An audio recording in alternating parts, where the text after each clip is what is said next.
কেউ যদি রাতে 10 আয়াত পড়ে তাহলে ও গাফেল নয় এবাদতে, এইটা তার খাতায় লিখে দেওয়া হবে। তার নাম তালিকা যেখানে আছে সেটা লিখে দেওয়া হবে যে এ গাফেল নয়, এ অলস নয়। অমান কামাবে মেয়ে আয়াত, আর কেউ যদি রাতে 100 আয়াত পড়ে সলাতে, কুতিবা মিনাল কানিতিন, এ হলো যারা পরহেজগার মানুষ তাদের অন্তর্ভুক্ত। দুনিয়াতে যারা পরহেজগার মানুষ পুরুষ নারী তাদের অন্তর্ভুক্ত। অমান কামা বিআলফি আয়াত, আর কেউ যদি রাতে 1000 আয়াত পড়ে, কুতিবা মিনাল কানিতিন, তাহলে পৃথিবীতে সর্বোচ্চ ইবাদতে পুরুষ নারী যারা তাদের সাথে, পৃথিবীতে ইবাদতে সর্বোচ্চ পুরুষ নারী যারা তাদের সাথে আপনি, তাদের সাথে আমি। যদি সেটা সহজ নয়, ভারী, তবে মানুষই করে। অন্তত আমি গাফেল নই, অলস নই, বোকামির পরিচয় দিয়ে দিন রাত কাটাই না, তাহলে আমরা অন্তত চেষ্টা করি, অন্তত রাতে 10 আয়াত পড়ার একটা ব্যবস্থা করি। পথ সহজ আছে, চলেন দেখি। রাতের সালাত। আবু হুরায়রা রাদিয়াল্লাহু তাআলা আনহু বলেন, রাসূল সাল্লাল্লাহু আলাইহি ওয়াসাল্লাম বলেছেন, ইয়ানজিল রাব্বুনা তাআলা ইলা সামাই দুনিয়া হিনা ইয়াবকা সুলুসুল লাইলিল আখিরা। রাতের 3 ভাগের 2 ভাগ পার হলে আল্লাহ সপ্তম আকাশ থেকে প্রথম আকাশে নেমে আসে।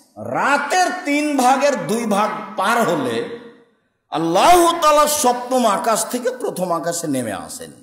নেমে এসে বলেন, মায়া ধনী ফাস্তাজিব লাহু, কে আমাকে ডাকে আমি তার ডাকে সাড়া দিব, বললে আমি শুনবো। মায়া শুননি ফাতিয়াহু, কে কি চাই, যে যা চায় আমি তাকে তাই দিয়ে দিব। ওহ আলা কুল্লি শাইইন কাদির, তিনি সর্বশক্তিমান, সবকিছু করতে পারে। কে গাড়ি বাড়ি চায়, কে জমি জায়গা চায়, কে ছেলে মেয়ে চায়, কে বিপদ থেকে বাঁচতে চায়, যে যা চায় আমি তাকে সেটাই করে দেব। মায়াস্তাগফিরুনি ফাগফির লাহু, কে আমার কাছে ক্ষমা ভিক্ষা চাই আমি তাকে ক্ষমা করে দিব। রাতের 3 ভাগের 2 ভাগ পার হওয়ার পরে আল্লাহ তাআলা সপ্তম আকাশ থেকে প্রথম আকাশে নেমে এই কথা বলতে থাকেন, আর আমি দুর্ভাগ্য ব্যক্তি রাত 2টায় ঘুমিয়েছি, টিভি বন্ধ করেছি, মোবাইল তো আছে আল্লাহর রাস্তায়। জরুরি, আপনি বাড়ির গার্জেন, বাড়িতে একবারে ধরে মেরে যে কারফিউ জারি আছে, কি 10টা 10:30টায় ঘুমাতে হবে। ব্যবসা বাণিজ্যের লোকেরা হিসাব নিসাব করে নাহি 11টায় ঘুমালো। একবারে জরুরিভাবে যারা পড়াশোনা করছে এ ব্যতীত যে কোনো মূল্যে ছেলে মেয়ে রাত 10টার পরে ঘুমিয়ে যাবে, এটা আপনাকে শক্তভাবে পদক্ষেপ নিতে হবে। একরাহুল কালামা বাদালে সাহে, এশার সালাতের পরে আল্লাহর নবী কথা বলা ঘৃণা করতেন। একরাহুল নাওমা কাবলার এশায়, এশার সালাতের পূর্বে আল্লাহ রাসূল ঘুমিয়ে যাওয়া ঘৃণা করতেন। এশার সালাতের পরে কথা বলা ঘৃণা করতেন। এশার সালাতের পূর্বে ঘুমিয়ে যাওয়া ঘৃণা করতেন।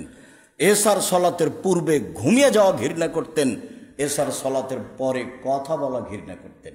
বুখারী মুসলিম। রাতের 3 ভাগের 2 ভাগ পার হলে আপনার আমার সাথে কথা বলার জন্য আল্লাহ নেমে আসেন।